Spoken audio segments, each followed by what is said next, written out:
Nous étions dans les profondeurs de la tradition la plus ancienne, avec la Torah et le Talmud, et que moi je vais vous parler de personnes du XXe siècle. Donc j'ai l'impression de faire un bond culturel et spatial et temporel énorme. Et je pense que je ne vais pas avoir le temps de dire tout ce que je voulais, parce que le plus intéressant dans ce qu'on a à vivre ce soir, c'est de beaucoup partager aussi. Donc je vais raccourcir beaucoup, donc, et vous rajouterez si ça vous... Alors j'aurais voulu parler de 4 personnes essentielles dans le monde orthodoxe en France, que l'on pourrait appeler juste parmi les nations. Et l'une des caractéristiques de ces personnes, c'est que ce sont, j'ai envie de dire, des personnes multiculturelles et dans l'ouverture à la personne humaine. C'est-à-dire que ce n'est pas seulement le fait que la plupart d'entre eux, enfin même tous les 4, ont sauvé des Juifs et ont risqué leur vie pour ça, et ce qui est évidemment fondamental dans le contexte dans lequel nous sommes aujourd'hui, mais c'est vraiment des personnes qui, de toute façon, sont dans la relation pour sauver, pour secourir tous ceux qui sont en danger, tous ceux qui sont malheureux, tous ceux qui sont faibles, etc. Et donc il y a quelque chose qui est très ouvert. Et que s'il n'y avait pas eu la situation de la guerre, de toute façon, ces personnes auraient fait autre chose du même ordre, si vous voulez. Et ça, je pense que c'est important, et c'est ce qui caractériserait les 4 personnes dont je vais vous parler. Alors la première, c'est celle qui est peut-être la moins connue, que moi j'ai rencontrée personnellement il y a une vingtaine d'années. C'est Elisabeth Berzigel. Alors normalement, son petit-fils aurait dû être parmi nous, Gabriel, et il n'a pas pu venir. Et j'aurais bien aimé qu'il soit là parce que bon, c'était sa grand-mère, donc pour lui c'était beaucoup plus... Bon, il m'a dit qu'il ne pouvait pas venir. Bon. Alors j'ai préparé beaucoup de choses, mais je vais aller à l'essentiel. Donc il y a une bibliographie entière, un énorme livre qui a été écrit sur Elisabeth, donc c'est pas la peine de faire toute sa biographie. Ce qui est intéressant quand même à savoir, c'est ses dates déjà. Elle est née en 1907 et elle est morte en 2005. Hein, donc elle a parcouru tout le XXe siècle, hein, tout simplement, voilà. Et qu'elle est franco-allemande. Sa mère était allemande et sa mère était juive. Voilà. Et que sa première langue, c'est l'allemand. Et qu'elle se retrouve... Donc, et elle était de famille protestante. Elle a d'abord grandi dans le protestantisme, et puis autour de l'âge de 22 ans, quelque chose comme ça, elle rencontre l'orthodoxie, notamment une nuit de Pâques, et elle devient orthodoxe parce qu'elle a été absolument touchée par la force de la résurrection telle que les orthodoxes le vivent.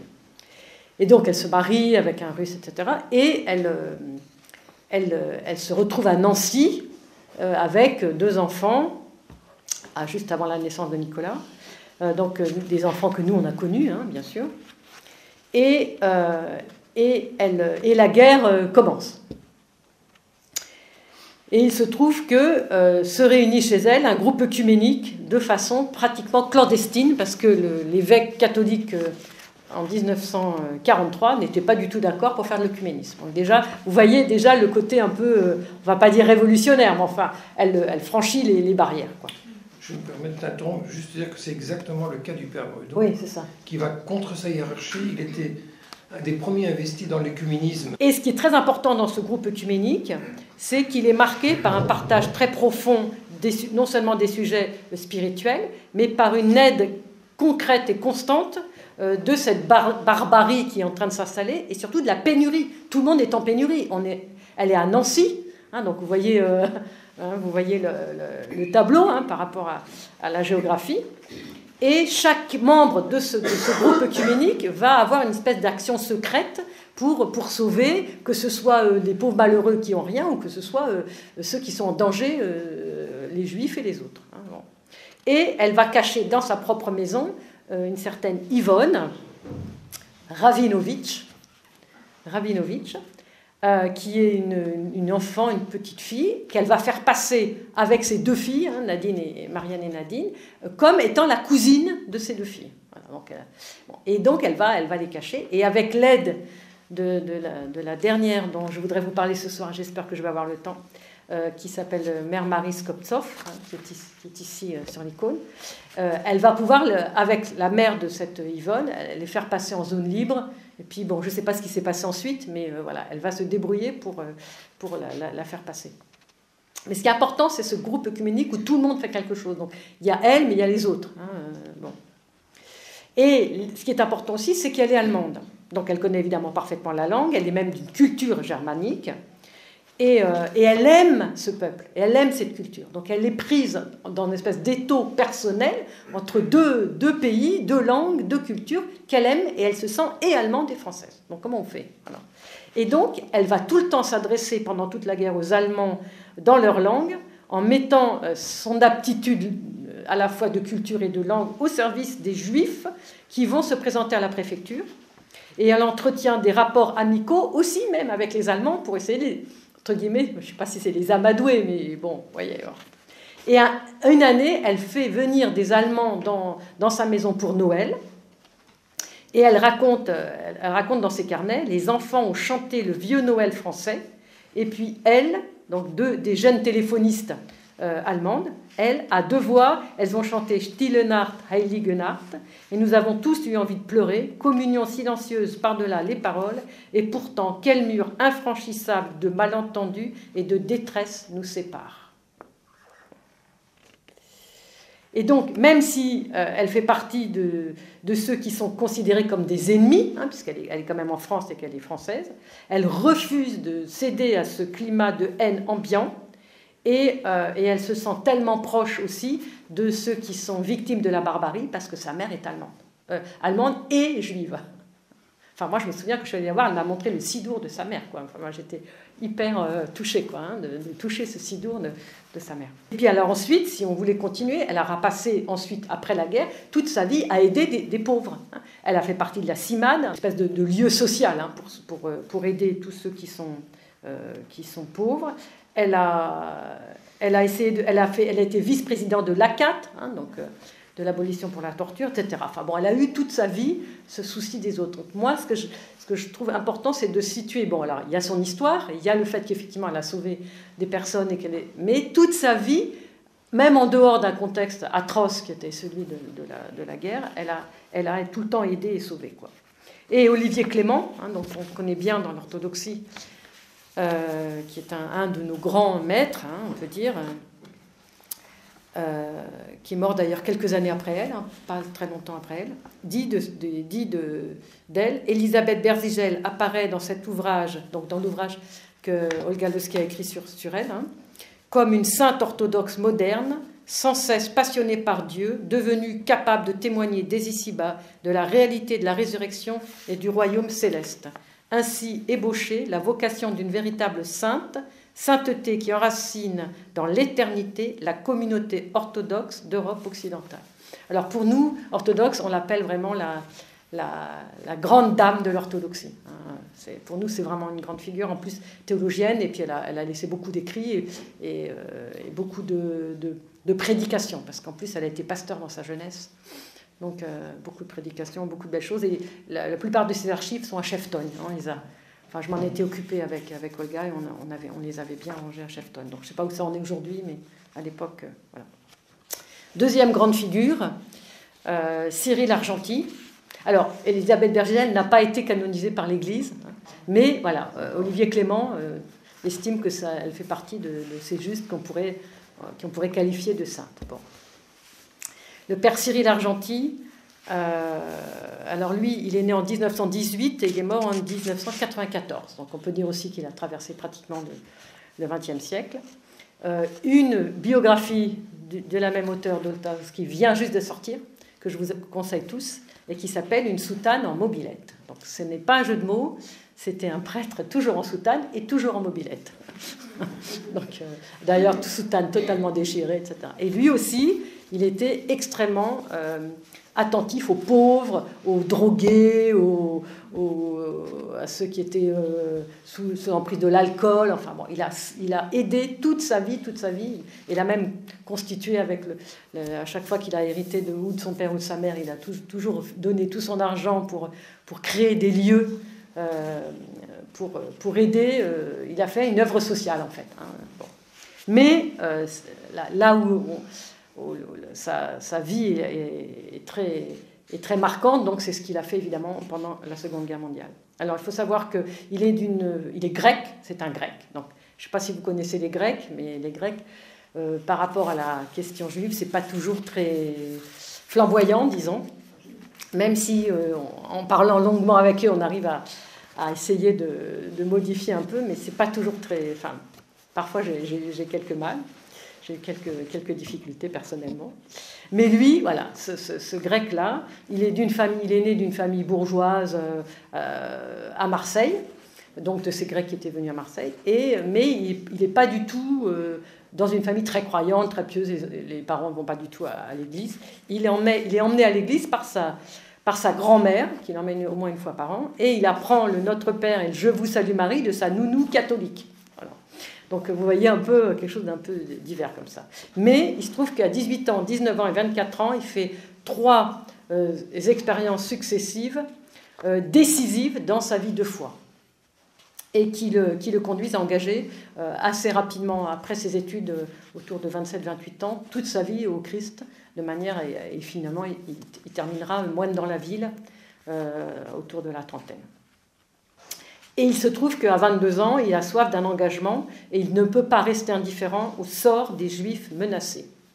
Donc les lois raciales sont de plus en plus discriminantes et à Marseille arrivent de nombreux Juifs depuis la zone occupée. Et des Juifs aussi d'autres pays. Et ils espèrent tous pouvoir émigrer soit en Afrique du Nord, soit en Amérique. Et Cyril est extrêmement sensible à cette détresse de ces personnes qu'il sent traquées, quoi. Et à l'instigation d'une de ses condisciples, Suzanne Allemand, il s'engage comme volontaire au sein de l'OSE. Donc l'OSE qui est un grand mouvement que tous les Juifs connaissent bien, hein, œuvre de secours aux enfants, et il s'engage dans ce mouvement là au départ. Et donc il fait partie de ceux qui vont ouvrir des centres médico-sociaux de cette organisation, et il va petit à petit côtoyer toutes ces personnes qui sont confiées à l'OSE, et il va en prendre charge. Et notamment des jeunes ou des enfants qui fuient la persécution nazie. Et au sein d'un groupe d'action contre la déportation, il rencontre un résistant juif qui s'appelle Joseph Baff, et ils organisent au sein de ce groupe la mise à l'abri des Juifs dans des cachettes de Marseille. Et ensuite, l'évacuation dans des hauts lieux comme la Haute-Loire ou l'Espagne. Et dès 1942, donc, les premières rafles arrivent à Marseille, et il escorte des Juifs, notamment au Chambon-sur-Lignon. Et donc, il fait des allers-retours en train, etc. Donc, il y a beaucoup de risques. En 1942, il obtient à l'université d'Aix-en-Provence son diplôme de philosophie, mais il prend la décision de ne pas poursuivre ses études pour s'engager entièrement dans la résistance. Et là, il y a un tournant pour lui. Le 4 juillet 1942, il rejoint le maquis et il bascule dans la clandestinité en prenant successivement deux autres noms, François et Christian. Et il va sauver notamment Claude Spiro et sa mère Elsie, des Juifs allemands qui sont parvenus à s'évader du camp de Drancy à la veille d'un camp à la veille de leur transfert à Drancy, et qui vont gagner le dispensaire de Lauzet. On leur fabrique des faux papiers, et Cyril est chargé de les prendre en charge en novembre 1942. Et voilà. Alors, il est affecté au maquis de Laverque, et il est en qualité d'inspecteur, et il deviendra ensuite, petit à petit, agent de liaison départementale d'une zone plus large qui couvre l'ensemble du maquis des Basses-Alpes, ce qu'on appelait à l'époque ce qu'on appelle aujourd'hui les Alpes de Haute-Provence. Et donc sa mission devient évidemment de plus en plus dangereuse. puisque les Allemands vont franchir la zone libre en 1942. Donc, il y a des rafles à Marseille et partout, et il n'a que cure de tout ce danger. Lui, il veut absolument sauver tous ceux qui sont dans la détresse. Alors, il a été arrêté plusieurs fois. Il a réussi à s'échapper dans des conditions assez rocambolesques. Mais c'est surtout la dernière interpellation en 1944, où il est interpellé par la Gestapo à la gare de Digne, parce qu'on découvre dans sa poche des papiers très compromettants, merci. Et il est torturé parce qu'on sait qu'il fait partie des agents du maquis, donc on essaie de soutirer des informations, donc il est torturé parce qu'il ne veut absolument rien dire, et il est dans un état déplorable. Et au bout de 3 jours, sans manger, sans boire, complètement dans un état physique lamentable, il est transféré auprès d'un capitaine de la gendarmerie nationale qui jure au Gestapo qu'il va être en mesure de lui faire dire, de lui faire sortir tout ce qu'il sait, quoi. Et donc il arrive dans ce bureau d'officier, et il pense même à se suicider, parce qu'il se dit, moi j'ai pas envie de vendre mes collaborateurs, donc il est très jeune, mais voilà, il a peur de craquer, parce que physiquement c'est extrêmement dur. Et là se passe un miracle, et c'est un miracle qui est pour lui et pour nous tous, qui l'avons connu, quelque chose de tout à fait étonnant. C'est qu'il arrive dans le bureau de ce grand capitaine qui s'appelle Maurice Blanc, et Maurice Blanc demande à tout le monde de sortir, à tous les agents de la Gestapo, tous ceux qui sont là, en disant « Je m'occupe de lui, ne vous inquiétez pas, je vais lui faire sortir tout ce que j'ai, je suis très fort, etc. » Et à ce moment-là, le gendarme ouvre la fenêtre du bureau, qui est située au rez-de-chaussée, lui donne son arme, et lui un pistolet de 6,35 mm, et lui dit « Tu vas me tirer dessus, exactement là, au bras gauche, pas là, mais là, parce que c'est du moment que je suis complice, et tu sautes par la fenêtre et tu t'échappes. » Quelque chose d'absolument inattendu, quoi.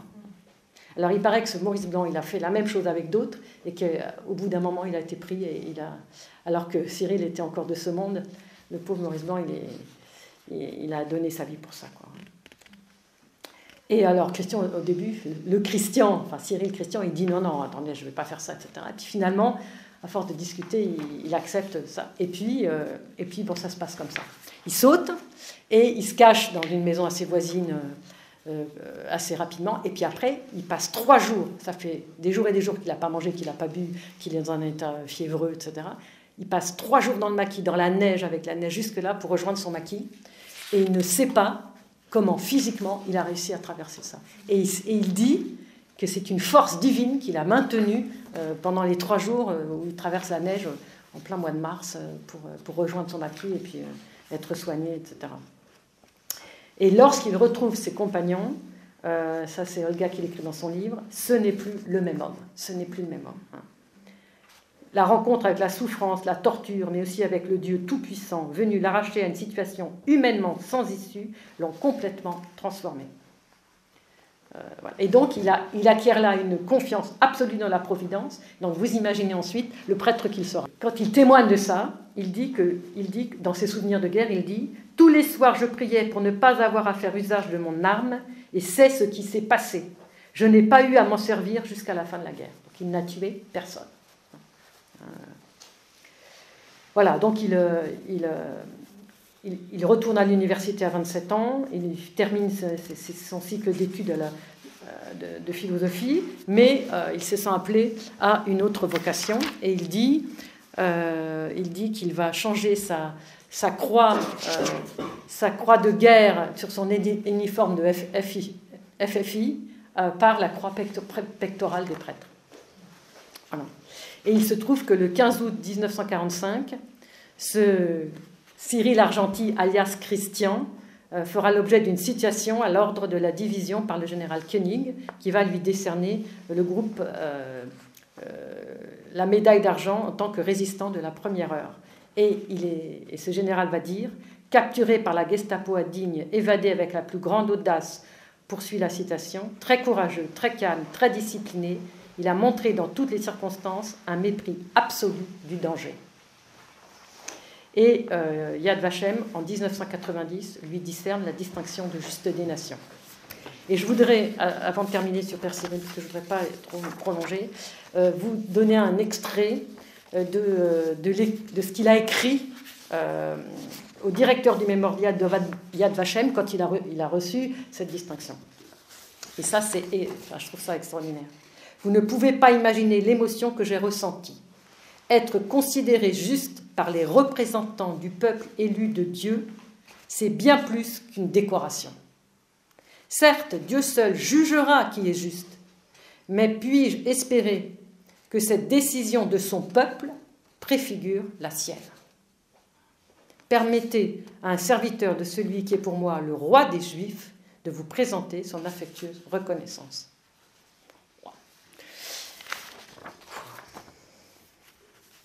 Et Olivier Clément, donc toujours le même, qui témoigne toujours de ceux qui sont avant lui, et puis qui est pour nous un grand maître, hein, c'est un grand maître, dit de lui, un prêtre totalement au service de l'Église, ouvert et plein de joie, chaleureux envers tous, un homme évangélique, un apôtre de la philoxénia, l'hospitalité qu'il pratiquait généreusement à l'égard des étrangers, des immigrés. Oui, parce qu'après, il a continué, hein, pareil, comme Élisabeth.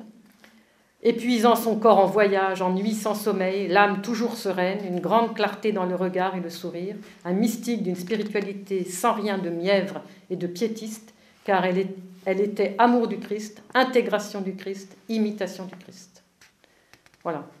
Alors je voudrais citer une autre petite citation de lui, qui est dans son livre « N'aie pas peur », où il a une petite page sur « Dieu s'est fait juif ». Et c'est moi j'étais extrêmement frappée, la première fois que je suis tombée là-dessus, donc au moment de la sortie du livre en 2002, qu'un grec soit ait autant compris le mystère d'Israël à travers de ce Dieu qui se fait juif. Oui, le Christ, en hébreu le Messie, est la gloire d'Israël. C'est le peuple d'Israël qui offre à Dieu la chair de l'incarnation. Israël est la chair de Dieu. Dieu ne s'incarne pas dans l'homme en général. Tout ce qui est humain se déroule dans l'espace et le temps. Il fallait un lieu particulier, un moment particulier, un peuple particulier pour que Dieu prenne chair. Ce peuple fut le peuple d'Israël. Pour s'incarner, Dieu se fit juif. C'est avec une bouche de juif, dans la langue des juifs, dans le cadre d'une culture juive, que Dieu parle aux hommes. C'est par son Messie, par le Christ de Dieu, qu'Israël accomplit sa vocation et découvre sa raison d'être, devenir lumière des nations. Mais inversement, pour comprendre le message et la vie du Christ, il faut connaître les Écritures d'Israël, les livres de l'Ancienne Alliance que le Christ et les apôtres citent à chaque page des Évangiles, les Actes, des Épîtres et l'Apocalypse, et les pères de l'Église feront de même. Quand les orthodoxes chantent la nativité, c'est celle d'un petit juif, Yeshua en hébreu. Donc moi je trouve que c'est des paroles, ça fait du bien, quoi. C'est-à-dire que moi, j'ai un témoin, d'ailleurs c'est dans le site, à la première page de notre site codj.fr, j'ai un témoin dans ma propre église grecque en plus, donc il y a de la matière, si vous voulez, voilà, qui dit ça. Donc voilà, hein, bon, en plus avec tout ce qu'il a fait. Les deux dernières personnes dont je voudrais parler, elles sont là sur l'icône parce qu'elles ont été canonisées, ce qui n'est pas le cas des deux premières, qui sont Mère Marie Skoptsov et puis le Père Dimitri Klepinine, avec leurs des autres, mais je ne vais pas en parler parce que je ne voudrais pas être trop longue, malheureusement. Mais voilà, tout cela, on en parle beaucoup. Vous tapez leur nom dans Internet, vous avez toute leur histoire. Enfin, c'est très facile d'avoir accès. En plus, Mère Marie Skoptsov, il y a Laurence Varro qui vient de faire une conférence à la métropole grecque là, à Paris, et la conférence est en ligne. Donc, et elle explique très très bien le contexte. Hein, donc je voudrais juste dire 2-3 petites choses, parce que voilà, tout est accessible, donc c'est juste pour dire que Mère Marie s'appelait d'abord Elisabeth Pilenko. Elle est née en 1891 et morte en 1945. Elle meurt donc à 54 ans. Elle a une vie assez dissolue, hein. Elle a une aventure un peu curieuse avec un homme dont on ne sait même pas le nom, dont elle a eu une première fille. Elle épouse un premier mari, elle épouse un deuxième mari. Enfin, voyez, et c'est une révolutionnaire. Voilà. Elle est très engagée dans la révolution russe. Et elle a comment dire, une façon de vivre radicale, de vivre sa vie radicalement. Alors au début, et poète, et en plus, poète, artiste, elle brodait, elle a fait des choses extraordinaires. Enfin bon, quelqu'un de très complet et de très complexe. Notre amie Françoise qui est ici pourra en parler bien mieux que moi. Je vais juste, moi, dire 2-3 mots, puis tu pourras rajouter Françoise éventuellement, ou d'autres parmi vous, hein, qui la connaissent bien. Alors, ce qui est intéressant aussi, c'est comment elle rencontre son dernier mari. C'est qu'elle elle était devenue mère, donc c'était la première fois. Hein. En 1918, elle est élue au conseil de la ville de Anapa, donc dans le littoral sud de la Russie, et elle devient maire de cette ville, à Anapa. Et elle protège les habitants de cette ville contre le vol et la terreur, contre l'idéologie bolchevique. Et elle fait tout pour empêcher les exécutions de résidents et risque sa vie en toute occasion. Déjà à ce moment-là, d'accord ? Et parfois même, elle va jusqu'à collaborer avec les Rouges pour sauver des vies. Donc vous voyez, c'est pas quelqu'un de partisan. Elle, ce qu'elle veut, c'est sauver des vies. Voilà. Elle est arrêtée, emprisonnée par les Blancs et passe en jugement en mars 1919. Le réquisitoire est très sévère. On lui interdit de prendre un avocat. Elle doit se défendre elle-même. Et là, elle n'est pas tout le monde dans la défense, dans tous les juges. Et parmi ceux des juges, il y a celui qui doit la condamner est tellement épaté qu'il va finir par l'épouser. Voilà. Et elle est tellement, elle se débrouille tellement bien qu'elle n'a que 15 jours de prison, alors qu'elle aurait mérité beaucoup plus. Quoi. Bon, voilà. Donc ça, c'est juste pour donner une petite... Et elle arrive, donc, comme tous les Russes de ce genre-là, donc elle est obligée d'émigrer, donc vous savez, par la Serbie, par Constantinople, bon, où son troisième enfant naît, parce qu'elle a 2 enfants, puis un troisième, enfin bref. Elle arrive donc à Paris et elle rejoint l'Action chrétienne des étudiants russes, et parmi lesquels on a des grands maîtres, hein, Bulgakov et Berdaïev, qui sont fondateurs de cette organisation qui existe encore de nos jours. Hein. Et elle ouvre un centre culturel, un foyer d'abord rue de Saxe et ensuite rue de Lourmel dans le 15e. Donc pas très loin de ta synagogue. Et elle est appelée dans cette action chrétienne comme secrétaire itinérante pour soulager toutes les nécessités de ces émigrés russes qui sont en détresse et parce qu'il y a des milliers hein, qui émigrent ici en France et ailleurs. Et elle décide de prendre soin de tout le monde et de devenir une mère universelle. Et elle prend soin de toutes les personnes qui ont besoin d'assistance. Et jusqu'au moment où elle se sent appelée à une vie monastique. Et alors elle est obligée de dire à son mari, écoute, bon, son deuxième mari, bon, vraiment, et le mari, il est un peu effondré parce que quand même, il l'aime beaucoup, quoi. Et finalement, malgré le fait que le mari a un peu du mal à accepter la décision de cette Élisabeth, il accueille, et donc elle est ce qu'on appelle tonsurée. Elle est tonsurée moniale et elle prend le nom de Marie. Donc, Élisabeth prendra le nom de Marie en l'honneur de Marie l'Égyptienne, qui était une grande prostituée qui a passé ensuite 47 ans dans le désert pour se purifier. Voilà. Donc c'était le modèle de la conversion qu'elle avait choisi. Et donc elle est reçue par le métropolite Lodge pour la tonsion monastique et elle deviendra une moniale totalement atypique. Elle passera ses nuits à discuter dans son foyer. Mais elle passera aussi ses journées entières de 6h du matin à 8h du soir à aller chercher de la nourriture partout dans Paris pour nourrir tous les gens qui vont affluer dans son foyer, et des juifs, et des drogués, et des malheureux, et n'importe qui. Tout le monde sera accueilli et tout le monde aura de quoi manger, avec une chapelle, avec un prêtre, enfin voilà, tout ça mélangé ensemble. Ça fait une belle histoire, quoi. Il se trouve aussi qu'elle va, avec ce prêtre Dimitri, hein, qui fait partie de cette 4e personne dont je voudrais parler, je vais peut-être raccourcir un peu, juste parce qu'on peut avoir les informations facilement. avec le prêtre Dimitri, qui est beaucoup plus jeune et qui va être nommé par le métropolite Loge parce qu'il y a une chapelle dans ce grand foyer, pour qu'il y ait quand même une vie liturgique, une vie de prière. Elle va fonder un groupe qui s'appelle l'Action orthodoxe et qui va organiser des secours pour les plus démunis et notamment, évidemment, ceux qui n'ont plus rien. Et donc, et elle passera son temps à réussir à gérer cette cantine dans ce foyer et à accueillir tous. Et le père Dimitri va donner des faux certificats de baptême pour sauver le plus de juifs possible. Au point même que quand le métropolite va lui demander son registre de baptême, il ne veut pas les donner parce qu'il veut dénoncer personne et donc il voudrait attendre la fin de la guerre pour régulariser les affaires. Mais ni l'un ni l'autre ne parviendront jusqu'à la fin de la guerre. Et ils vont donc ce foyer va devenir en fait un foyer de résistance par rapport à l'occupation allemande et beaucoup de juifs seront sauvés. Alors, Mère Marie...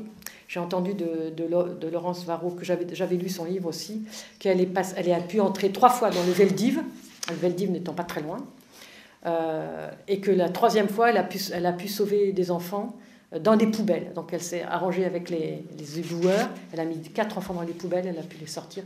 Alors je ne sais pas s'il y en a des nouvelles de ces enfants, si ces enfants savent qu'est-ce qui les a sauvés, s'ils sont encore de ce monde. Mais en tout cas, elle a réussi à faire ça. Et puis elle a aidé beaucoup de déportés dans les camps pour les nourrir, dans les camps de Compiègne, etc., dans les camps avant la déportation. Elle a fait passer des colis de la nourriture, etc. Jusqu'au moment où elle a été dénoncée, elle et le père Dimitri. Et donc, ils ont subi des interrogatoires, etc. Elle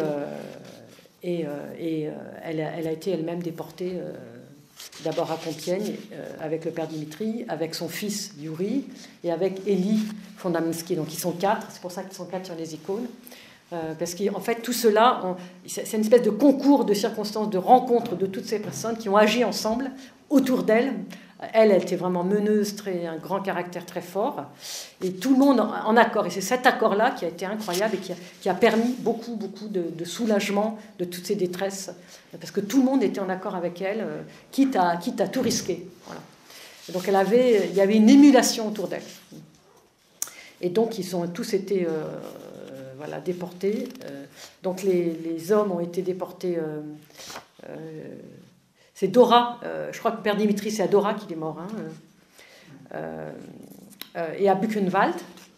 Yuri, je crois qu'il est mort avant, à Buchenwald, et elle a été déportée à Ravensbrück.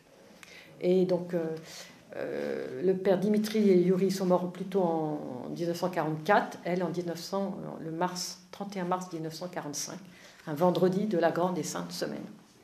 Il se trouve que ce prêtre que le métropolite Loge avait donné à Mère Marie pour animer, parce qu'il y avait quand même aussi des vrais baptêmes, pas que à l'église de ce foyer, il avait très peur, parce que chez nous les prêtres sont mariés, donc il était marié, il avait 2 enfants, etc. Mais c'était un jeune prêtre, il se disait, oh là là, avec cette Mère Marie tellement combattante, tellement avec un caractère très fort et tout ça, je ne sais pas si ça va coller, surtout qu'il y avait eu des prêtres avant pour qui ça n'avait pas du tout collé, parce qu'elle était trop atypique, quoi. Elle discutait jusqu'à 3h du matin, elle n'allait jamais à la prière, une moniale très très atypique. Voilà ce que dit le métropolite, qu'il avait eu très peur de comment ce jeune prêtre inexpérimenté allait pouvoir vivre cette situation, en plus en plein milieu de la guerre, etc. Grâce à Dieu, mes craintes étaient vaines. J'ai appris à ma grande joie qu'entre Mère Marie et le Père Dimitri s'était établie une solide amitié qui reposait sur une compréhension et un respect réciproque, et en outre sur une qualité rare dont Dieu avait largement pourvu Père Dimitri, sa totale abnégation et son absence complète d'amour-propre purement humain. Il était curieusement indifférent à ce genre d'amour-propre, et cette haute et rare qualité chrétienne le rendait invulnérable et invincible. Donc lui et Mère Marie et les 2 autres ont été proclamés justes des nations par Yad Vashem en 1985. Et puis alors, il y a Geneviève de Gaulle, il y a beaucoup de témoignages donc, dans tous ces livres. Il y a au moins 3 ou 4 livres qui ont été... Donc Françoise, ici présente, elle a traduit ce livre, ce premier livre de Mère Marie, de très bon livre, du père Serge Hackell, qu'il a écrit dans les années 60, donc au plus près des événements, et donc il a pu rencontrer encore tous les témoins autour, hein, ce que les livres ultérieurs n'ont pas pu faire jusqu'à ce point. Donc, un livre très documenté que je vous conseille, donc Sainte Marie Skobtsova, moniale russe à Paris, martyr de Ravensbrück. Et vous savez qu'il y a maintenant une rue, il y a une rue, hein, il y a une personne du conseil municipal du 15e arrondissement il y a quelques années qui quand elle a eu connaissance de la vie de cette mère Marie, elle a dit mais il faut faire quelque chose. Elle s'est démenée pour que la ville de Paris on lui donne une rue, un nom de rue. Donc c'est une petite impasse qui prend vers le 85 de la rue Nourmel, donc pas loin de cet établissement, de ce foyer qu'elle avait. Et c'est une petite impasse qui s'appelle maintenant Mère Marie de Paris. Donc c'est une impasse qui a son nom, quoi. Donc, voilà. Alors Françoise, tu peux